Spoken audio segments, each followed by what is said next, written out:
High students, কি অবস্থা তোমাদের? সামনে তো পরীক্ষা না এসএসসি 27-এ।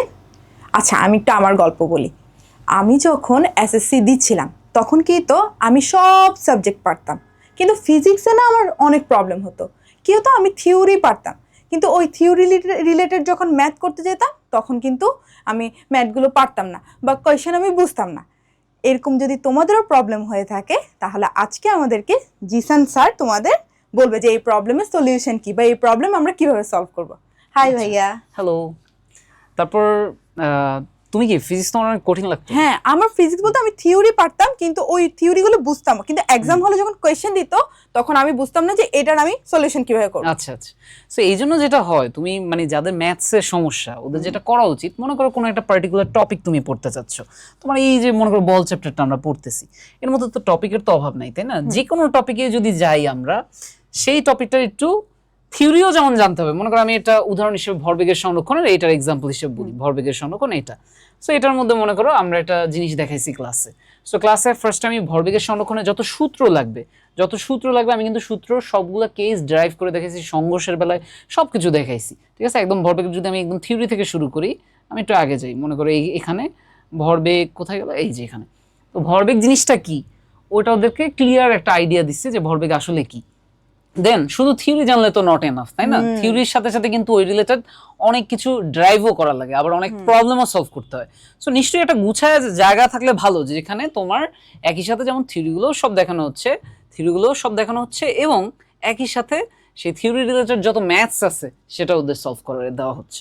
এখন ভাইয়া আমার কি প্রবলেম হতো, আমি ফর্মুলাও জানতাম, থিওরিও জানতাম, কিন্তু ওই ফর্মুলা কোন ম্যাথে ইউজ করব ওটা বুঝতে পারতাম না। হ্যাঁ, এটার জন্য হচ্ছে কি তোমার ওই আগে কনসেপ্টগুলো যেমন খুবই ভিতরে গিয়ে বুঝতে হয়।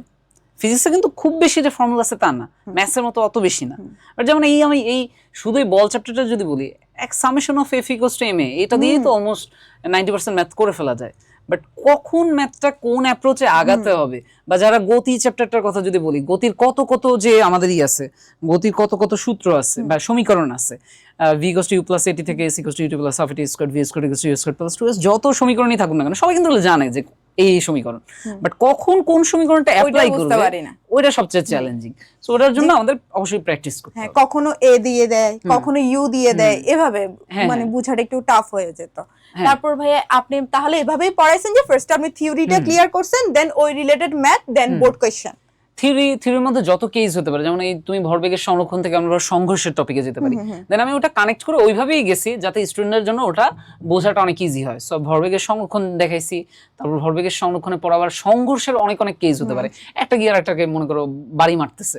সো এই টাইপের কেসে কি কি হইতে পারে, তাই না? যে আগে পরে একটার তুলনায় একটা অনেক কেস থাকে কিন্তু, তাই না? যে একটা তুলনায় একটা ভর বেশি হলে কি হবে, একটা তুলনায় একটা অনেক বেশি বড়, এই টাইপের যে কেসগুলা, সে প্রত্যেকটা কেসে আমরা ফাইনাল রেজাল্টটা কি হবে সেটা ইনটুইটিভলি একবার গেস করে দেখাইছি, যে ইনটুইটিভলি যেটা মনে হয় ম্যাথসও আমাদের সেম কথাটা বলে কিনা। এটা কিন্তু ইম্পর্টেন্ট, কারণ অনেকেই ইনটুইটিভলি বুঝলে ম্যাথমেটিক্যালি বুঝে না, কেউ ম্যাথমেটিক্যালি বুঝলে ইনটুইটিভলি বুঝে না, দুইটাই বুঝতে হবে। আবার আমরা একটা দেখলাম ভাইয়ার দুইটা ক্লাস মিলে 16 ঘন্টা ক্লাস ডিউরেশন। আপনি কি ক্লাসগুলো মানে এভাবে 2-3 দিন করে নিছেন নাকি একদিনে 16 ঘন্টা শুট করছেন? একদিনে তো 16 ঘন্টা শুট করা সম্ভব না, 2-3 দিন লাগছে আর কি। হ্যাঁ, আমি দেখা অবাক যে 16 ঘন্টা ক্লাস, একটা ক্লাস 7 ঘন্টা করে আর একটা 9 ঘন্টার মতন ছিল মনে হয়। মানে 8 আর 8.5, সো 16.5 ঘন্টা ক্লাস। বাবা, তোমাদের জন্য কত কষ্ট করছে দেখছো। সো যেমন তুমি এই ভরবেগের সংরক্ষণের মধ্যে নৌকার এই ম্যাথগুলো খুব ইম্পর্টেন্ট। সো আমরা নৌকার যতগুলো কেস হতে পারে, এখন মনে করো নৌকা স্থির থাকতে পারে, নৌকায় মনে করো শুধু তুমি থাকতে পারো, তুমি একদিক দিয়ে লাফ দিতে পারো, তখন নৌকা পিছনে যেতে পারে। আমার মনে করো নৌকার ওই পাশে তুমি, এই পাশে আমি, তুমি ওইদিকে লাফ দিলাম, আমি এইদিকে লাফ দিলাম, ওই কেসে তাহলে নৌকাটা কতটুকু সরবে। আবার নৌকাটা স্থির না থেকে নৌকাটাও গতিশীল হতে পারে, মানে যত কেস হতে পারে। আবার অনেকের এটা সমালোচনা করতে পারে যে ভাই আপনি তো সবই দেখাই দিচ্ছেন, বাট ফিজিক্সের ব্যাপারটা যেটা, আমি যদি তোমাকে 100 ম্যাথ দেখাই দিই, ওটা তোমাকে আসলে থিঙ্কিং ক্যাপাবিলিটি এত বড় করে দিবে, তুমি নিজে আরো 500 ম্যাথ ভাবতে পারবা। সো ফিজিক্সে এমন কিছু কখনোই না যে এখানে আমি যা যা দেখাইছি এর বাইরেও আরো অনেক প্রবলেম সলভ করা সম্ভব, বাট তুমি যদি এগুলার থেকে আইডিয়া নাও, ওগুলো তোমার জন্য সলভ করা ইজি হয়ে যাবে। That's the thing. আমাদের বোর্ড কোশ্চেন কিন্তু রিপিট করে, কিন্তু হুবহু যে একদম এই কোশ্চেন আর ওই কোশ্চেন বসাই দিছে এমন কিন্তু হয় না। তাই আমাদের বুঝে, বেসিকটা বুঝে তারপর পড়তে হবে, যাতে আমরা যে প্রবলেমই আসুক সলভ যাতে করতে পারি।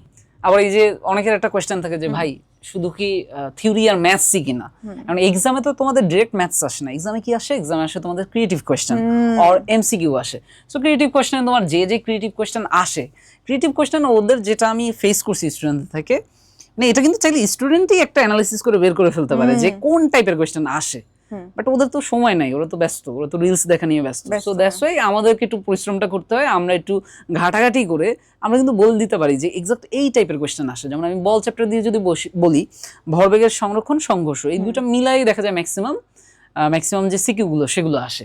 সো ওই টপিকের কিন্তু যত সিকিউ আছে যেগুলো একটু একটা থেকে আরেকটা কতটা ডিফারেন্ট সেটাও বোঝানো হয়েছে, প্লাস অনেকগুলো ওদেরকে আমি টাস্ক হিসেবে দিয়ে দিছি যাতে ওরা প্র্যাকটিসও করতে পারে। সো এটা গেল একটা পার্ট। হ্যাঁ, এখন ধরো তুমি বোর্ড কোয়েশ্চেন করে এসএসসি পার করে ফেললা, কিন্তু এরপরে তোমার কলেজ অ্যাডমিশন আছে, তারপর মেইন আছে ইন্টারে যদি তুমি বেসিক ক্লিয়ার করে না যাও তাহলে তোমার কিন্তু ইন্টার লাইফ পুরাই হেল্প।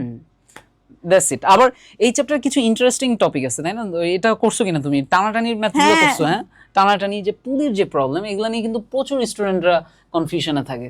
সো এই যে পুলির প্রবলেম, তার আগে বলি যে লিফটের প্রবলেমগুলো, তাই না? সবাই তো নর্মালি বিভিন্ন ম্যাথ করছে যে নর্মালি কিছু একটা ছেড়ে দিলে কতক্ষণ পরে পড়বে, বাট এই সেম কেসগুলো তুমি যদি একটা লিফটের মধ্যে চিন্তা করো, মনে করো লিফট আবার ত্বরণ a মাইনাস হয় প্লাস হয় এরকম অনেক কিছু, ত্বরণ নিয়ে উপরে উঠতেছে বা নিচে নামতে পারে, ওই মোমেন্টে তুমি হাত থেকে কিছু একটা ছেড়ে দিছো। মানে ফিজিক্স তো বুঝুই, মানে মানুষ হঠাৎ করে কোনো জিনিস ছেড়ে দেয়, কোনো জিনিস উপরে থ্রো করে জাস্ট ফর ফান।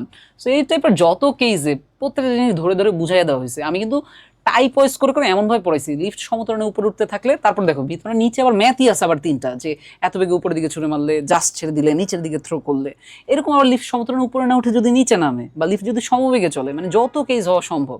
সো এরকম ভাবে যদি পড়ে ওরা, তাহলে কিন্তু ওদের জন্য খুবই হেল্পফুল হবে। তাহলে আমরা বলতে পারি এই 16 ঘন্টা ক্লাস আমাদের এসএসসির ফিজিক্সের বল চ্যাপ্টারের জন্য কমপ্লিট সলিউশন। এই ক্লাসটা করলেই ওদের মানে প্রায় প্রবলেম সলভ হয়ে যাবে, ওকে, তাহলে বেশ কিছু ইন্টারেস্টিং কিছু প্রবলেম আছে যেগুলো আমি নিজের একদম বানানো আর কি। সো এগুলো একটু আমি একটু প্রবলেমগুলো একটু গল্পের মতো সাজায় পড়াতে পছন্দ করি, যাতে বোরিং না হয়। সো তোমরা একটু দেখো ক্লাসটা আমি ফিডব্যাকটা যদি একটু দেখাই, যারা দেখছে, খুব বেশি তো ভিউজ হয় নাই, যেহেতু আমাদের চ্যানেল, আমাদের খুব বেশি বয়স হয় নাই আমাদের চ্যানেলের, বাট আমরা যদি দেখি, আমরা যদি এটার ফিডব্যাক গুলো দেখি, স্টুডেন্টরা কি বলছে, যারা দেখছে, যারা সৌভাগ্যবান, যাদের সামনে এই ভিডিও গেছে, তারা কিন্তু খুব সুন্দর, এই যে একটা ছেলে বলছে আলভি হুসাইন রিয়াদ, এইসব ভিডিও পরে মিলিয়ন ভিউজ হবে, তোমার মুখে ফুল চন্দন পড়ুক। হ্যাঁ, তারপরে এই যে মাহাদি রহমান, বল চ্যাপ্টারের উপর এত ডিটেল ক্লাস হয়তো বড় বড় এডটেক চ্যানেলদের একাডেমিক প্রোগ্রামেও নেই, এরকম একটা ভিডিওতে এত কম ভিউজ মানতে পারছি না। সো অবশ্যই সবাই আমি সাজেস্ট করবো, আতল টাইপের স্টুডেন্ট যারা আছো তারা তো দেখবাই, আর যারা একটু ফাঁকিবাজ তোমরাও চাইলে যেই টপিকে তোমাদের সমস্যা সেগুলো দেখে নিতে পারো।